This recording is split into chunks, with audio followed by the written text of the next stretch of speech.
자, 오늘은 우리가 여러분들이 군무원, 총포, 유도무기, 기계 분야를 공부하시는 분들이죠. 자, 일단 일반 기용학에서 가장 기본이 되는 재료학 과목을 처음부터 같이 해석해 보도록 하겠습니다.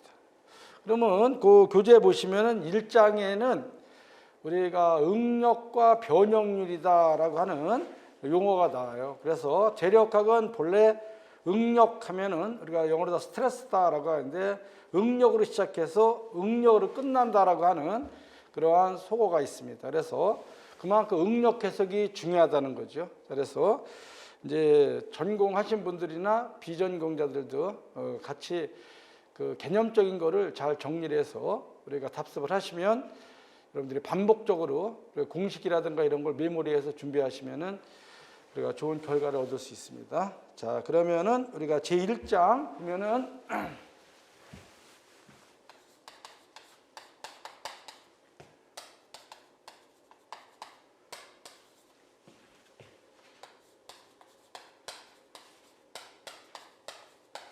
제1장은 이제 우리가 대학 교재도 마찬가지고 우리가 응력과 변형률이다라고 하는 제목이 나오는데, 이 응력이라고 하는 경우는 영어로다가 우리가 스트레스다. 이제 변형률 하게 되면 우리가 이제 스트레인이다라고 하죠.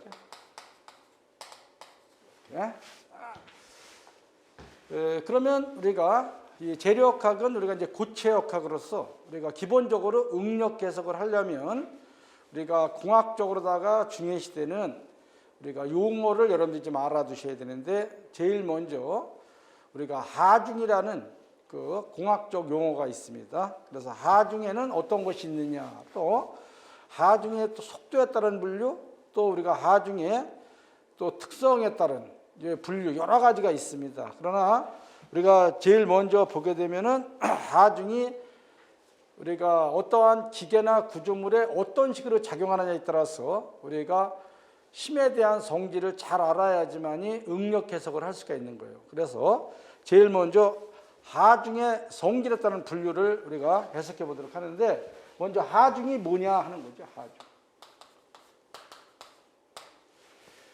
이 하중이다 하는 것은 이제 공학적인 용어로서 우리가 영어로다 우리가 이제 전공하신 분들은 아시지만 우리가 이제 로드라고 해요. 로드. 자, 로드다.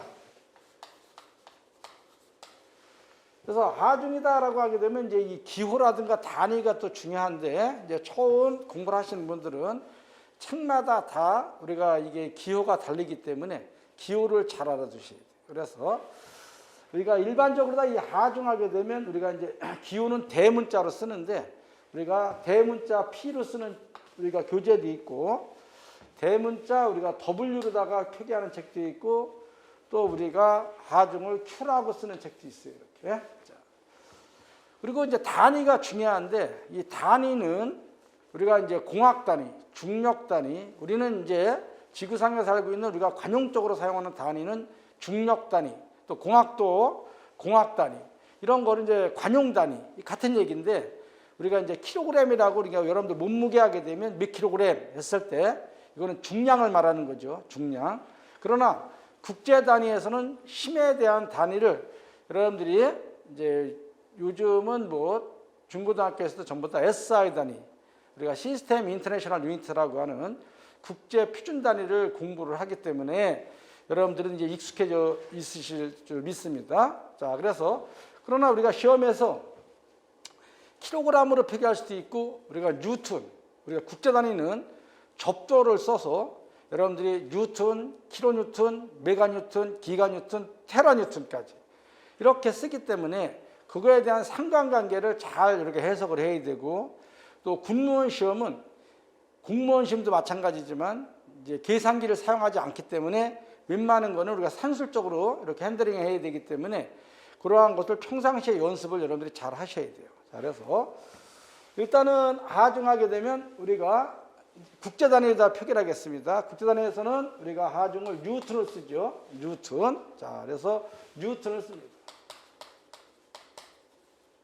자, 이 뉴턴이라고 하는 경우는 우리가 1kg의 질량이 작용해서 F는 이꼬로 ma, 여러분들 뉴턴의 운동 제2법 알죠? 그래서 F는 이꼬르 ma 해서 힘은 질량 곱하기 간선 가속도에서 1뉴턴이라고 하는 힘은 나중에 우리가 이거는 유체역학이나 연력학에서 우리가 피직스, 물리학적인 개념으로 접근할 때 이런 거를 다시 한번 정의해 보겠는데 일단은 1뉴턴이라고 하는 경우는 F는 이꼬르 ma에서 우리가 1kg이 질량이 작용해서 1m/s 제곱의 가속도를 낼 때에 상당하는 힘을 1뉴턴이다. 이렇게 해서 요거는 우리가 물리에서 우리가 F는 이꼬르 ma 이렇게 해서 우리가 디파인 된 거죠. 자, 그래서 뉴턴을 쓴다. 뉴턴. 근데 이제 뉴턴 하게 되면 국제 단위는 우리가 이게 단위에 대한 답을 1000단위가 넘지 않도록 우리가 킬로뉴턴, 메가뉴턴, 기가뉴턴 이렇게 해서 우리가 그 몇 급수라고 그러죠. 우리가 1000을 갖다가 곱하거나 나누거나 이런 식에 대해서 우리가 문제를 해석하기 때문에 기본적인 힘은 뉴턴을 쓰지만 우리가 이거를 킬로뉴턴이다, 또 우리가 메가뉴턴이다, 또 기가뉴턴이다, 뭐 이런 것들을 우리가 쓴다 이런 얘기예요. 그래서 이런 거를 우리가 좀 알아두셔야 되는데, 자 일단은 하중이라고 하는 경우는 우리가 기계나 구조물 등의 우리가 외부로부터 작용하는 힘을 갖다가 총칭해서 우리가 공학상 용어로서 로드다, 하중이다 이렇게 얘기를 하는 거예요. 자 그래서 우리가 일단은 1kg이다라고 하는 경우, 우리가 1kg 중이다라고 하는 경우는 우리가 9.8뉴턴이다라는 걸 우리가 외워두시면 돼요. 9.8뉴턴이다 이렇게. 그래서 1kg 중, 우리가 1kg 중력 단위에서 1kg이라고 하는 것은 국제 단위로 환산하게 되면 9.8뉴턴이다. 약 10뉴턴이다. 여러분들 이제 몸무게는 중량이죠. 중량. 뭐 60kg이다라고 하게 되면 우리가 웨이트, 무게 중량을 말하기 때문에 여러분들 몸무게에다 9.8, 약 10을 곱하게 되면 국제 단위로서 우리가 10 뉴턴이 된다. 이렇게 기억을 하시면 되겠습니다. 그래서 이거는 기본이니까. 이렇게 쓰면 공학 단위 힘을 뉴턴으로 쓰면 우리가 SI 단위가 되는 거예요. SI 단위라고 하는 것은 국제 표준 단위를 말하는 거예요. 시스템 인터내셔널 유니트다라고 했어요. 이 얘기는 다시 쓰게 되면 그럼 1뉴턴은 9.8분의 1kg 퍼스트다 이렇게 되는 거죠. 자, 그래서 요거는 0.102. 이 정도 우리가 이제 힘에 대한 관계를 우리가 일단은 잘 여러분들이 알아두셔야 돼요. 자, 그리고 여기에서 우리가 1기가뉴턴이다. 1기가뉴턴이다라고 하게 되면 우리가 얼마예요? 요거는 10의 3승 메가뉴턴이다 이렇게 되는 거죠. 메가뉴턴. 자, 그래서 얘는 메가뉴턴이에요. 이렇게 1메가뉴턴은 얘는 10의 3승 킬로뉴턴이 되죠. 킬로뉴턴. 자, 1kg는 또 우리가 10의 3승 뉴턴이 되는 거예요. 뉴턴. 이렇게. 그래서 이러한 것들, 이렇게 우리가 답을 낼 때 1000단위다 내기 위해서 크면은 나누고 이렇게 큰 숫자, 기가뉴턴, 메가뉴턴. 그래서 1메가뉴턴은 1000분의 1 기가뉴턴. 이렇게 해서 접두어를 써서 이렇게 표기하기 때문에 이러한 거를 기본적으로 여러분들이 알아두셔야 됩니다. 어떤 단위가 나오더라도 우리가 환산할 수 있을 정도로다가 정리를 하시면 되겠습니다. 자, 그리고 이제 하중은 대문자로 주로 표기를 하는데 일반적으로다가 P나 W나 Q로다가 이렇게 쓴다. 책에 따라서 이렇게. 그러면 이제 우리가 이 하중에서 그 교재에 나와 있는 거와 마찬가지로 이 힘에 대한 거를 잘 여러분들이 알아야지 응력 해석을 정확히 할 수 있어요. 자, 그래서 먼저 하중의 작용 방법에 따른 분류라는데 이거는 우리가 하중의 프로퍼티, 성질에 따른 분류라고 해도 무방합니다. 자, 그래서 거기 보게 되면 하중에는 어떠한 하중이 있냐, 하중의 종류, 그래서 성질에 따른 종류를 한번 해석해 보게 되면 제일 먼저 우리가 인장하중이다 하는 것이 있죠. 인장하중이다.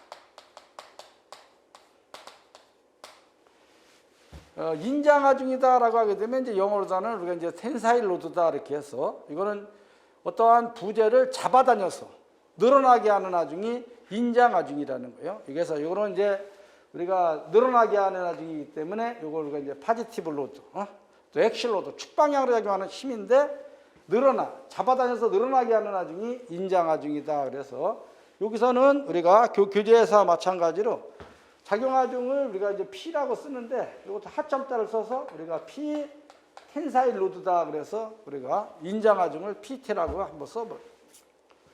요거하고 반대로 되는 것이 우리가 인장의 반대가 뭐예요? 자, 그럼 그것은 압축이죠. 그래서 압축하중이다. 압축하중은 우리가 요거는 이제 컴프레시브 로드다. 그래서 요거를 PC다 이렇게 써요. PC 이렇게. 그래서 얘는 파지티브 늘어나게 하는 하중이고 얘는 뭐야? 재료를 갖다가 압축시켜서 줄어들게 하는 하중이기 때문에 이러한 것은 네거티브. 그래서 이러한 경우는 부하중이다 또는 마이너스 하중이다 이렇게 표기하는 교재도 있습니다. 자, 같은 얘기니까 이렇게 알아두시고. 자, 세 번째는 우리가 전단하중이다라는 것이 있어요. 전단하중. 전단하중은 우리가 이제 전단하게 되면 우리가 가위로 자르다 이런 의미로서 휘어로드다. 그래서 하점자로 S를 써서 PS다 이렇게 우리가 기호를 써보는 거예요. 이 세 가지가 중요해요. 이렇게 나중에 우리가 응력 해석을 할 때 힘이 기계나 부재에 어떻게 작용하느냐에 따라서 인장하중하게 되면 인장응력이 발생하는 거고 압축하중이 작용하게 되면 압축응력이 발생하고 전단하중이 작용하게 되면 각 부재에 전단응력이 작용하는 거기 때문에 이 힘에 대한 성질을 잘 알아두셔야 돼요. 그 다음에 네 번째는 재력학 1장서부터 맨 마지막 챕터까지 나오는 응력 해석이 다 총망라돼서 이러한 힘에 대한 성질을 잘 알아두셔야 돼요. 그래서 전단하중 그 교재에 있는 대로 다 표기를 해보게 되면 네 번째로다는 우리가 구피마중이다, 밴딩 로드다라고 했죠. 구피마중. 이거는 아주 중요한 거예요. 구피마중. 구피마중이다라고 하게 되면 이거는 우리가 이제 밴딩 로드다. 그래서 뭐 시그마 B라고도 쓰기도 하죠. 자, 그래서 여기서 그냥 시그마 B로 되고 이거 로드를 이거 B라고 씁니다. PB라고 한번 써보죠. PB. 네? 밴딩 로드다. 그래서 요거를 구피마중을 나중에 뒤에 가서 얘기를 하지만 얘는 우리가 재료학에서 가장 중요시하는 것이 보야요. 보 부분에서 보를 갖다가 휘어지게 구부러지게 작용되는 하중이 구피마중이다. 그래서 구피마중을 다른 말로다 얘를 뭐라고 하냐면 만곡하중이다라고 구불만자를 쓰고 만곡하중이다. 같은 얘기인데 이렇게도 우리가 해석을 하는 거예요. 그래서 얘는 이제 나중에 정리를 하지만 요거는 우리가 구피마중이 되게 되면 구피목력이 발생되어지는 재력학에서 가장 중요한 챕터가 빔인데 볼을 영어로 다 빔이라고 하는데 빔을 해석할 때 가장 중요시되는 하중이 구피마중이다. 볼을 갖다가 구부러지게 휘어지게 작용되는 하중을 밴딩 로드다 이렇게 얘기해요. 다섯 번째는 비틀림 하중이 있어요. 비틀림 하중.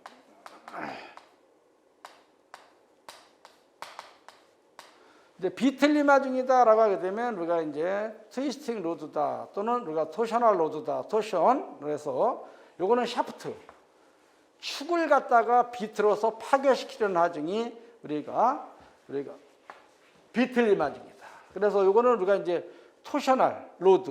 그래서 요거는 우리가 이제 PT와 이렇게 쓰기도 하고 뭐 이거 그냥 다 P라고 써야 되는데 첨자를 갖다가 이제 영어의 약자로서 이렇게 우리가 규약하는 교재도 있다. 이런 얘기예요. 자, 그럼 비틀림 하중이 작용하게 되면 비틀림 응력이 발생하는 거예요. 그래서 축은 이건 축에서 중요시되는 하중이다. 축을 비틀어서 파괴시키는 하중.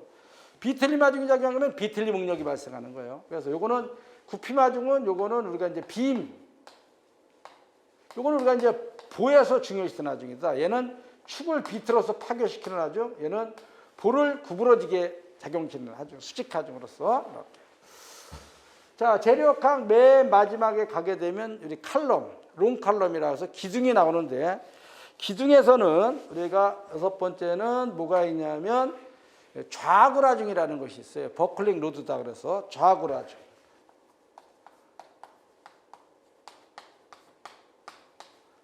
좌구라중이다. 영어로다 좌구라중하게 되면 우리가 버클링 로드, 그래서 우리가 요거는 PB다 이렇게 우리가 한번 써보는 거예요. 이렇게. 좌구라중이 생기면 좌구능력이 발생한다. 그러면 여기에서 요 6가지 이러한 하중들이 우리가 재료학 이제 1장서부터 맨 마지막 챕터까지 잘 해석을 해야 되고, 이러한 하중에 따라서 이러한 하중이 기계나 각 부재에 작용했을 때 발생한 능력이 스트레스, 응력이에요. 그래서 얘가 작용하면 인장 응력이 작용되는 거고, 압축 응력, 전단 응력, 구피 응력, 비틀림 응력, 좌구 응력, 이렇게 해서 우리가 스트레스를 시작해서 스트레스를 끝난다라고 하는 그러한 재료학에서의 응력이 마지막에 또 이렇게 좌구 응력이 끝난다. 이렇게. 그래서 응력 해석을 정확히 하려면 우선은 이 힘에 대한, 이 로드에 대한 거를 잘 여러분들이 아셔야 되겠습니다. 자, 그러면은 여기에서 좌구라중은 우리가 나중에 이 긴 기둥에서 배우는데, 얘는 우리가 좌굴이라는 건 뭐냐 그러면 좌굴이라고 하는 것은 이제 간단하게 이렇게 정리를 해서 이러한 긴 기둥이 있어요. 긴 기둥이 이렇게. 기둥은 전부 다 뭐를 받아요? 압축하중을 받는 거예요. 여기에서 기둥은 전부 다 이렇게. 이게 좌구라중이다라고 하게 되면 전부 다 기둥 같은 경우는 압축을 받는데, 긴 기둥이다라고 하게 되면 요 단면에 비해서, 요 단면적에 비해서 길이가 긴 기둥을 우리가 장주라고 하는데, 이 좌구라중이다라고 하게 되면 기둥이 압축하중을 받는데, 좌굴이라고 하는 경우는 이러한 긴 기둥인데 탄성한도 내에서 이 좌굴, 요거는 우리가 가로 방향으로다가 이 부가 확 휘어지는 것을 좌굴이라고 하는 거예요. 그래서 여기에서 이거를 이렇게, 이 기둥이 이렇게 휘어지는 거죠. 이렇게. 그래서 이렇게 가로 방향으로다가 이 기둥이 확 휘어지는 이러한 거를 우리는 좌구라중이다라고 이렇게 알아두시면 되겠습니다. 자, 그래서 여기에서 나오는 요 6가지는 응력과 연관된 그런 거기 때문에 기계를 이루고 있는 각 부재에 어떠한 힘이 작용했을 때 어떤 능력이 발생하느냐 하는 것을 잘 알아서, 여기에서 인장하중, 압축하중, 전단하중 이런 거는 우리가 이제 심플 스트레스 개념으로서 우리가 처음에 1장과 2장에서는 각각 단독으로 이러한 힘이 작용했을 때 이러한 능력이 발생한다라고 하지만, 재료학 3장에 가게 되면 우리가 컴바인드 스트레스 이렇게 해서 우리가 조합 응력이다, 이런 게 나오게 되면 어떠한 경사면에서는 수직 응력과 전달 응력이 동시에 발생하는 이러한 경우도 있기 때문에,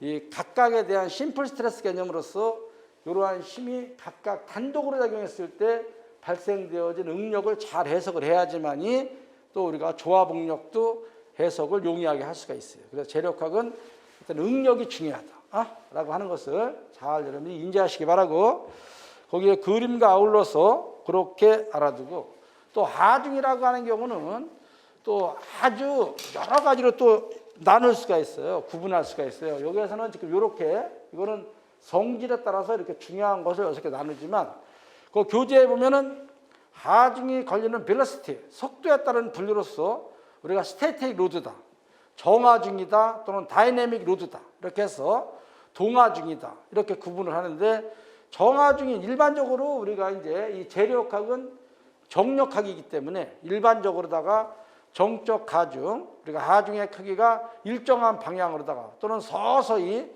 이렇게 작용되어지는 속도 변화를 무시할 수 있는 이러한 것들이 거의 대다수지만, 특별히 우리가 속도의 변화를 고려해야 되는 하중, 다이내믹 로드가 있죠. 그래서 그런 것들을 해석을 또 잘 해야 된다.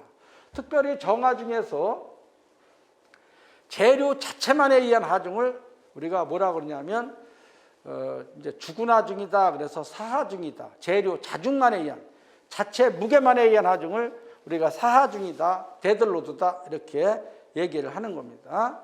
그 다음에 동하중. 동하중에는 이제 우리가 기본적으로 4가지가 있다는데 이걸 알아두셔야 돼요. 동하중. 자, 거기 보게 되면 동화중이라고 나오죠. 종류를 알아둬야 돼. 객관식 문제는 여러분들이 이 동화중 하게 되면 다음에서 동화중이 아닌 것은 어느 것이냐 이렇게 나오기 때문에 이 동적 가중에 해당되는 것은 어떠한 하중이 있는지 이러한 종류를 구분하는 것도 중요합니다. 자. 그래서 동화중 하게 되면 이제 다이내믹 로드 이렇게 표기를 하고 이 동화중은 우리가 또 이거는 이제 살아있는 하중이다. 그래서 우리가 라이브 로드다. 활하중이다. 이렇게 얘기를 해요. 이거 그 반대가 아까 뭐라 했어요? 동화중의 반대가 스태틱 로드, 정화중. 정적 하중. 이렇게. 정화중 중에서도 재료 자체만의 무게를 가진 거를 우리가 사하중, 데들로드. 이렇게 얘기를 한다 그랬어요. 그래서 동화중, 다이내믹 로드에 해당되어지는 것은 우리가 4가지가 있습니다. 그래서 간단하게 객관식 문제는 이런 것도 많이 나오기 때문에 자, 동화중에 해당되어지는 것이 뭐냐? 제일 먼저 반복하중이라는 것이 반복하중. 이 반복하중이다라고 하게 되면 얘는 리피티드 로드에서 반복 한쪽 방향에다가 같은 크기의 심이 계속 리피트 반복되는 하중을 반복하중이라 하는데 얘는 방향이 하나임을 의미라는 거예요. 같은 크기의 심이 한쪽 방향으로만 계속 작용되는 하중을 반복하중. 두 번째는 교번하중이라는 것이 있어요. 교번하중. 교번하중은 반복하중과 달리 얘는 방향이 하나지만 교번하중은 방향이 2개예요. 그래서 인장력과 압축력. 잡아다녔다 또 우리가 밀었다 해서 압축, 인장이 상호 거듭되는 하중이다. 그래서 영어로다는 올터네이티브 로드다 이렇게 해서 교번하중. 그래서 요거는 얘는 방향이 한쪽 방향으로 거듭되는 거, 얘는 방향이 2방향, 인장력과 압축력이 상호 거듭되는 하중을 우리가 교번하중이다 이렇게 해서 얘는 방향이 2개다 이렇게 합니다. 심의 방향이 2개예요. 얘는 방향이 한 양. 이렇게 요거 다른 점입니다. 그래서 교번하중은 인장력과 압축력이 상호 거듭되는 하중이다. 이렇게 기억을 하시고. 세 번째는 동화중에 해당되어지는 경우는 또 뭐가 있냐 하게 되면은 우리가 거기에 나와 있지만 임펄시브 로드, 우리가 충격하중이 있어요. 충격하중. 충격하중이다라고 하는 경우는 뭐를 말하는 거냐? 우리가 임팩트 또는 임펄시브 로드가 이렇게 되는데 충격하중이라는 것은 아주 짧은 시간에 순간적으로 갑자기 우리가 작용되는 하중으로서 충격하중이 작용하게 되면 위험하겠죠. 충격하중이 작용하게 되면 또 충격응력이 발생하는데 충격응력은 정적응력의 2배 크게 작용되기 때문에 우리가 위험하다 이런 걸 알아두시는 거예요. 그래서 충격하중은 아주 짧은 시간에 순간적으로 급격히 작용되는 하중을 충격하중이다 이렇게 한다. 이렇게. 그 다음에 우리가 4번째는 그 교재에는 이렇게 3가지 나와 있는데 여기에 하나 더 우리가 추가하게 되면 이동하중이라는 것이 있어요. 이동하중. 이동하중 동하중으로 본다. 이동하중은 영어로다는 우리가 무빙 로드다. 이렇게 이동하중. 영어로다는 또 우리가 트래블링 로드다. 이렇게 해서 이동하중이다라고 하는 경우는 레일 위의 기차의 이동 또는 교량 위의 우마의 이동 이런 것들을 우리는 이동하중으로 보는 거죠. 이동하중. 자, 그래서 이러한 경우는 우리가 스트레스하고는 우리가 이제 응용적으로 나오지만 우리가 시험에서는 많이 취급하지 않기 때문에 일단은 종류상 이런 것들을 우리는 동하중이다 이렇게 알아줍니다. 동하중, 반복하중, 교번하중, 임펄시브, 임팩트 로드, 또 우리가 트래블링 로드, 무빙 로드 이렇게 4가지. 이거를 잘 기억을 하시는 거예요. 이렇게. 그래서 교재를 읽어보시면서 이러한 용어 해석을 여러분들이 잘 하셔야 됩니다. 처음에 아무리 이 학문적으로다가 이제 여러분들이 대학에서 배우는 재료역학, 기계결에서 배우는 재료역학, 유체역학, 연력학은 중고등학교로 말하면 우리가 국영수에 상당하는 과목이기 때문에 상당히 난해하고 어렵다. 그러나 여러분들이 공무원이나 군무원은 계산기 사용을 안 하기 때문에 가장 기본적인 문제들, 개념적인 문제 이런 거를 잘 용어를 해석을 하게 되면 여러분들이 우리가 점수를 취득하는 데는 크게 문제가 되지 않습니다. 자, 그래서 반복적으로 숙달을 시켜서 개념적인 것을 나름대로다가 이렇게 노하우를 축적하심으로써 시험에 대한 자신감을 가질 수가 있다. 자, 뒤에 또 우리가 이제 이건 또 나오는데 일단은 그 교재에 나와 있기 때문에 하중의 분포 상태에 따라서 또 우리가 거기에 3가지가 나와 있는데 그러한 것도 용어상 알아야 되기 때문에 정리를 해보겠습니다. 자, 분포에 따라서.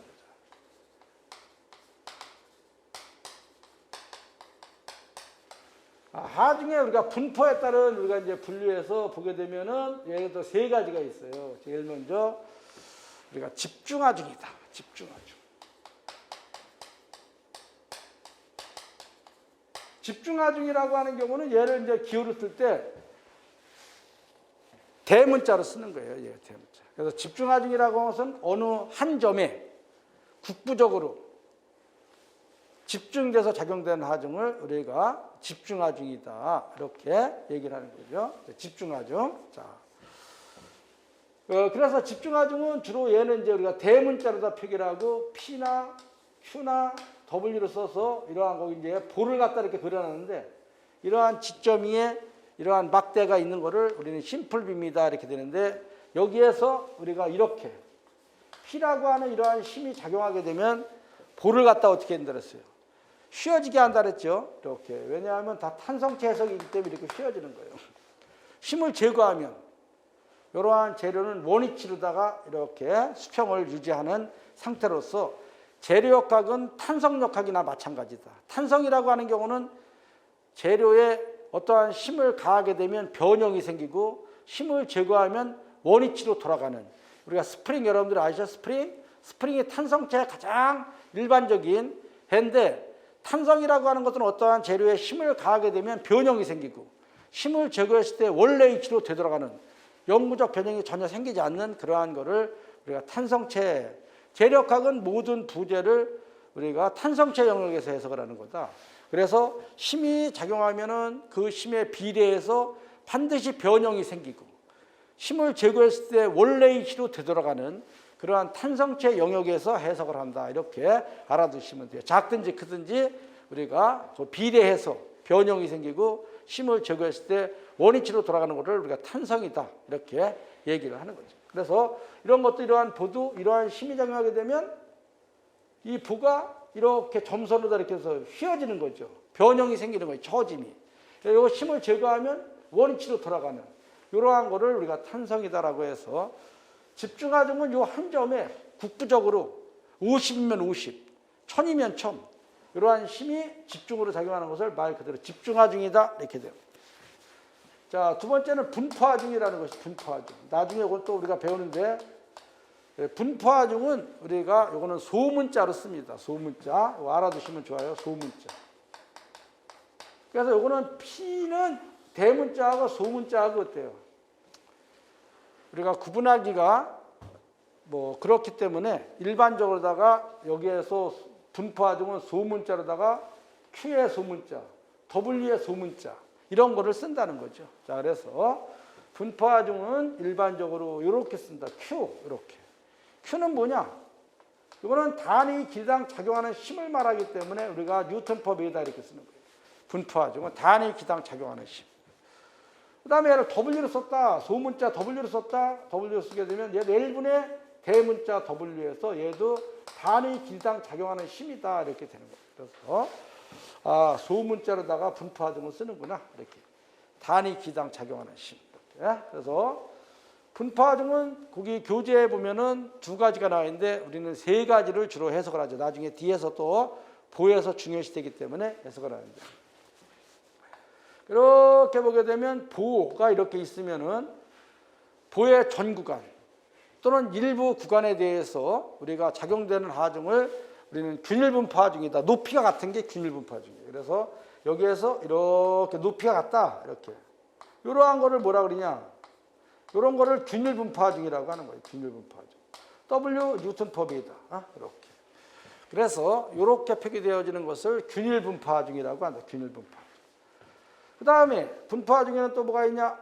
교재에서 보면 나와 있지만 거기는 두 가지만 나와 있는데, 그 다음에 삼각형 전변 분포화 중이라는 것이 점진적으로 직선함수로서 증가되는 하중, 이렇게 삼각형 전변 분포화 중, 이렇게 해서 여기에서 최대 분포화 중 우리가 이것도 우리가 W0 뉴턴 범위다 이렇게 해서 요거를 우리가 이제 삼각형 전변 분포화 중이다 이렇게 얘기를 합니다. 그 다음에 또 우리가 뭐가 있습니까? 이렇게 여러분 교재에 나와 있지만 요거는 이제 우리가 이렇게 높이가 달라요. 높이가 이렇게 높이가. 그래서 이런 높이가 이렇게 다르기 때문에 얘를 뭐라 그래 이런 거.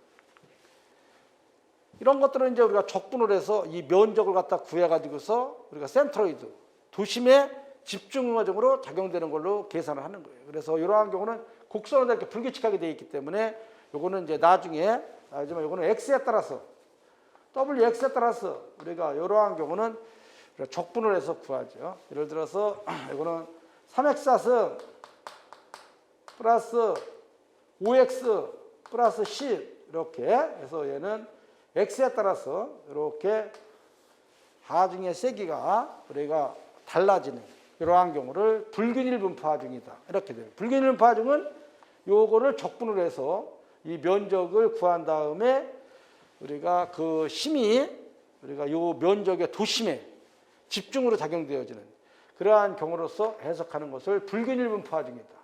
얘는 삼각형 전변 분포 하중, 얘는 높이가 똑같기 때문에 균일 분포 하중. 이렇게 해서 분포화 중에는 이렇게 세 가지가 있다는 것을 여러분들이 알아두시면 기본적으로다가 이렇게만 알아두셔도 나중에 이러한 그 하중에 대한 것은 보에서 계속 또 나오기 때문에 우리가 기본적인 요 약속만 여러분들이 알아두시면 되겠습니다.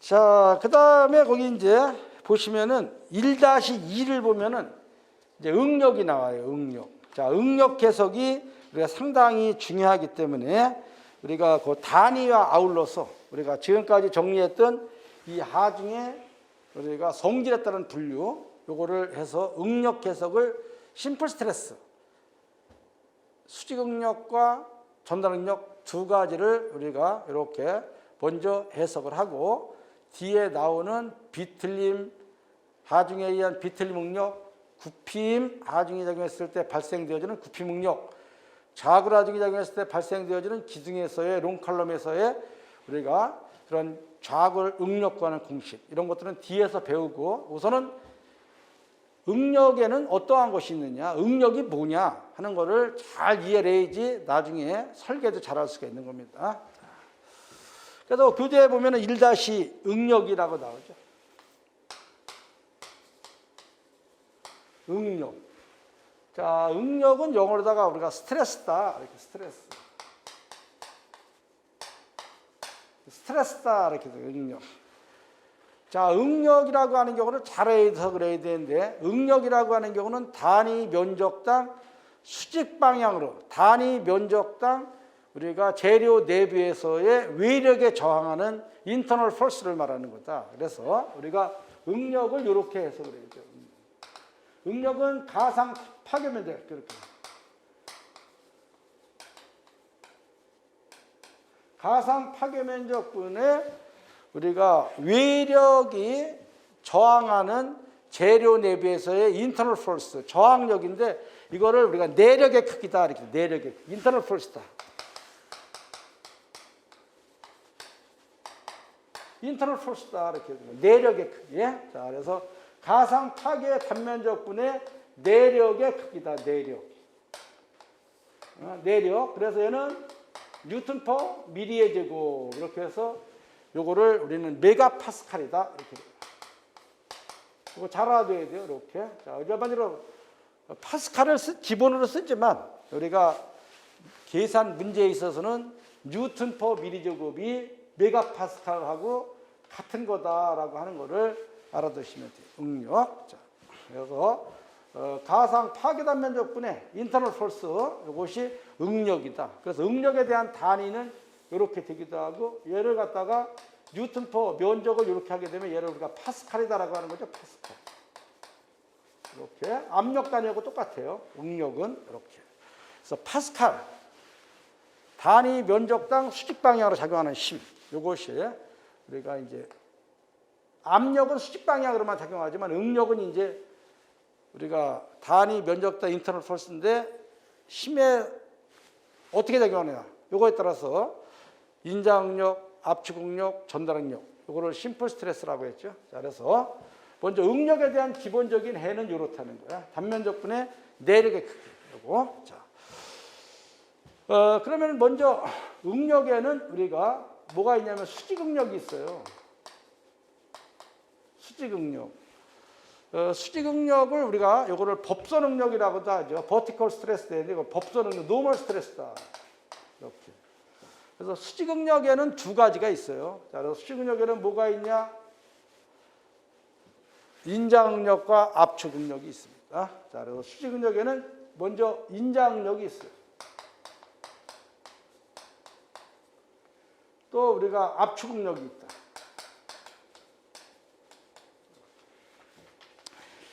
근데 이 응력이라고 하는 경우는 우리가 이제 문제를 풀려면 수식화해야 돼요, 수식화. 그래서 여기에서 수직응력이다, 법선응력이다라고 하는 요거는 우리가 기호를 갖다가 어떻게 쓰냐, 기호를 쓸 때. 기호를 쓸 때 우리가 그리스어로다가 기호를 써서 수직응력이나 법선응력은 우리가 시그마라고 하는 기호를 쓰는 거예요. 그래서 기호를 쓸 때 어떻게 쓴다? 이렇게 쓰는 거예요, 이렇게. 그래서 요거를 시그마다. 이렇게 읽는 거예요. 시그마. 시그마는 수직응력을 나타내는 기호다. 이렇게. 그래서 인자응력은 어떻게 돼요? 얘는 텐사일 스트레스다. 그래서 시그마 T로다 쓰고. 압축응력은 컴프레시브 스트레스에서 시그마 C로다 이렇게 쓴다. 이렇게 써요. 그래서 이것도 책마다 이제 표기하는 방법은 다르지만 기호 자체는 거의 대동소이하게 시그마라는 기호는 우리가 수직응력을 나타내는 기호다. 이렇게 알아두시면 돼요. 그래서 텐사일 스트레스. 컴프레시브 스트레스 이렇게 돼서 응력, 인자응력은 왜 발생한다 그랬어요? 이거는 가상 파괴 단면적분에 이거 재료에 인자가중이 생겼을 때 인자응력이 발생합니다. 텐사일 로드. 압축하중은 어떻게 생긴다? 단면적은 똑같고 이건 컴프레시브 로드 이렇게 압축하중이 작용했을 때. 그래서 얘는 파지티브. 이렇게 정응력이라고도 하고 얘는 네거티브. 그래서 부응력이라고도 한다. 그래서 마이너스는 압축을 의미하는 거고 인장은 우리가 파지티브, 플러스를 말하는 거죠. 늘어나는 거니까. 그런데 실제적인 응력 해석에서는 이제 편의상 구분만 이렇게 하는 거지. 우리가 절대값으로서 이렇게 표기하기 때문에 의미적인 표현만 여러분들이 알아두시면 돼요. 그래서 이거는 A분의 P, A분의 P. 자, 인자가중이 작용하면 인자응력, 압축하중이 작용하게 되면 압축력이 발생한다는 것을 잘 알아서 기본적인 단위는 뉴턴/미터 제곱, 파스칼 이렇게 쓰겠어요. 기본 단위. 얘도 뉴턴/미터 제곱, 파스칼 이렇게 써요. 이제 크기에 따라서 킬로파스칼, 메가파스칼, 기가파스칼 이렇게 쓰는 거는 우리가 문제를 풀 때 거기에 우리가 약속된 우리가 문제에서 요구하는 그 유니트를 써주면 되기 때문에 기본 단위는 우리가 파스칼을 쓰는데 시험에서는 실제적으로다가 메가파스칼로다 답하라는 것이 많다라는 것만 알아두시면 됩니다. 자, 두 번째는 전단응력이라는 것이 있어요. 전단응력. 자, 전단응력은 뭐라 그랬어요? 이거는 우리가 텐젠셜 스트레스, 접선응력이다. 이렇게 접선응력. 똑같은 거죠. 전단응력, 이거는 우리가 이제 시어 스트레스. 접선응력은 텐젠셜 스트레스.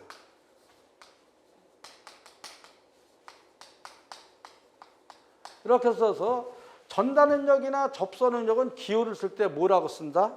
이거는 여러분들 낚싯바늘처럼 이렇게 하고서 이렇게 쓰죠. 요거를 우리가 그리스어로다 뭐라고 하냐? 타우라고 있는 거예요. 타우. 타우다, 타우. 타우라고 읽고 타우 이렇게. 그래서 기호를 이렇게 써 있으면은 첨자가 붙든지 안 붙든지. 요 타우 S다 이렇게 써서 여기 전단, 가위로 자르다 이렇게 써. 이렇게 해서 이런 거 붙이기도 하고 쉐어링해서 붙이는데 어차피 기본적인 첨자가 붙든지 안 붙든지 이 타우라고 하는 기호는 전달 능력을 나타내는 약속된 기호다. 이렇게 알아두시면 되죠. 자, 그럼 전달 능력 타우 S는 이렇게. 시어 스트레스는 A분의 뭐야, 얘는? 전달 능력은 왜 생긴다 그랬어요? 전달 능력은 전단 하중. 전단 하중 때 작용하면 전달 능력이 발생한다. 그래서 우리가 시어로드 이렇게 해서 A분의 PS 이렇게 쓰는 거예요. 그래서 이거는 어떻게 되냐? 뉴턴 폼에다 제곱, 이거는 우리가 파스칼 이렇게. 이런 식에다가 우리가 이렇게 정리를 해서 이 응력에는 우리가 크게 수직 응력과 법선 응력과 전달 응력 이렇게 크게 두 가지로 대별이 되고 인장 응력이나 압축 응력은 수직 응력에 해당하는 거예요. 왜 수직 응력이라고 하느냐? 이렇게. 그림으로도 한번 도시하게 되면은 우리가 인장 응력은 이러한 재료가 있죠? 이렇게. 재료가 있으면은 이런 경우는 인장 응력은 인장하중이 작용할 때예요. 그래서 이러한 재료를 축방향으로 다 이렇게 잡아다니게 되게 되면 텐사일 로드 이렇게. 그러면은 여기 이것이 이렇게 축방향으로 작용되는데 여기에서 이 가운데를 잘라보게 되면 여기 이 단면을 잘라보는 거예요. 잘라보게 되면 이 축선 방향의 힘하고 이 크로스 섹셔널하고 이렇게 돼요. 직각으로 우리가 우리가 직각 단면을 이렇게 표기하기 때문에 이거를 우리가 이제 노멀 스트레스 또는 이제 수직 응력이다 이렇게 얘기를 하는 거예요. 축선 방향의 힘과 가상 파괴 면적이 이렇게 직각으로 이렇게 작용한다 이렇게 해서 그래서 우리가 여기에서 이 단면적은 이게 만약에 이게 동그라미다 그러면 이거 잘라지는 면은 이렇게 되겠죠. 이렇게. 자, 요 면적은 우리가 어떻게 돼요? 단면적은. 이제 우리가 초등학교 때는 원의 면적을 반지름 곱하기 3.14 이렇게 해서 파이 r 자승 이렇게 했는데 이제 대학에 들어와서는 이러한 경우 우리가 면적을 구할 때 4분의 파이 d제곱 이렇게 똑같은 거예요. 그래서 이거는 만약에 초등학교 때 배웠던 파이 r 자승 면적이죠. 원의 면적은 이런 단면적 얘를 파이 r은 2분의 d에 제곱하면 4분의 파이 d제곱 이렇게. 똑같은 거예요. 그래서 이거는 이제 4분의 파이 d제곱 통상적으로 우리가 이렇게 하는데 초등학교 때 배웠던 반지름 곱하기 3.14 이것도 원의 면적이다. 같은 거다. 그래서 본인이 이렇게 적용해도 상관없어요. 또 압축 응력도 마찬가지지. 얘는 힘이 이건 잡아다니는 거 돼 있지만 벡터 개념으로서 이거는 압축 이렇게 수축되게 하는 거기 때문에 얘는 어때요? 이렇게 해서 이렇게 됩니다. 이렇게 힘의 방향이 이렇게 해서 재료를 수축되게 하는 하중이 우리가 컴프레시브 로드다. 이렇게. 얘도 마찬가지 작용하는 하고 요거 작용력하고 축선 방향 힘하고 얘가 직각으로 작용되기 때문에 우리가 인장 응력이나 압축 응력을 우리가 수직 응력이다 또는 법선 응력이다 이렇게 얘기한다는 거 이렇게 알아두시고 전달 응력 마지막으로 이거는 가위로 자르다 텐젠셜 스트레스에서 이거는 가상 파괴 면적이 접선 방향으로 평행하게 작용되는 거예요. 단면이 잘라지는 면에 대해 평행하게. 그래서 우리가 이렇게 정리를 해서 이러한 재료가 있습니다. 이렇게. 자, 이 단면이 우리가 잘라지는 면이다라고 하게 되면 이제 가위로 자를 때 어때요? 이렇게 해서 이렇게. 시어로드. 이것도 이렇게 해서 시어로드 이렇게. 그래서 잘라지는 면하고 요 작용하는 힘하고 어떻습니까? 이거는 이렇게. 평행으로 작용되기 때문에 우리가 요거를 우리는 접선은 하중에서 발생되어진 응력을 우리가 가위로 자르는 것 같이 단면에 대해서 평행하게 작용되기 때문에 그래서 요거를 접선 응력 또는 전달 응력 그래서 요거는 단면에 잘라지는 면이 어떻게 돼? 이거 만약에 이렇게 잘라진다. 얘는 같고 그럼 잘라지는 건 어떻게 되겠습니까? 좌측은 아래로 내려오겠죠? 이렇게. 좌측은 아래로 내려오고 우측은 위로 올라간다. 이렇게 되는 거죠. 이렇게 되는 거예요. 이렇게. 이렇게. 이렇게 잘라지는 면에 대해서 정리를 하게 되면 이렇게 되는 거죠. 이렇게. 이렇게. 자, 그래서 요거는 위로다 이렇게. 요거는 아래로 이렇게. 이렇게 해서 요 면적이 바로 뭐냐면 전단 면적이 되는 거예요. 전단 면적. 여기는 4분의 파이 x. 요 면적. 요 면적분에 작용하는 심하게 되면 여기서 발생되어진 응력이 전단 응력이다. 이렇게 얘기를 합니다. 그래서 그 교재 나인들에다가 응력 너무나 중요한데 수직력에는 인장력과 압축력이 있고 전단 응력이라고 하는 것은 단면에 평행하게 작용되는 우리가 응력으로서 접선 응력이라고도 하고 우리가 거기에 교재를 보시게 되면은 우리가 나와 있죠. 그래서 수직 응력을 기호를 시그마라고 하고 전단 응력을 우리는 타우다 이렇게 표기한다는 거 잘 기억하시고 저희가 잠시 후에 거기 예제 문제 정도 이렇게 이제 풀고 우리가 나가겠습니다. 오늘은 여기서는 지금 전단 응력까지 기본적으로다가 우리가 응력 해석을 잘 하시기 바랍니다. 잠깐 쉬었다 하겠습니다.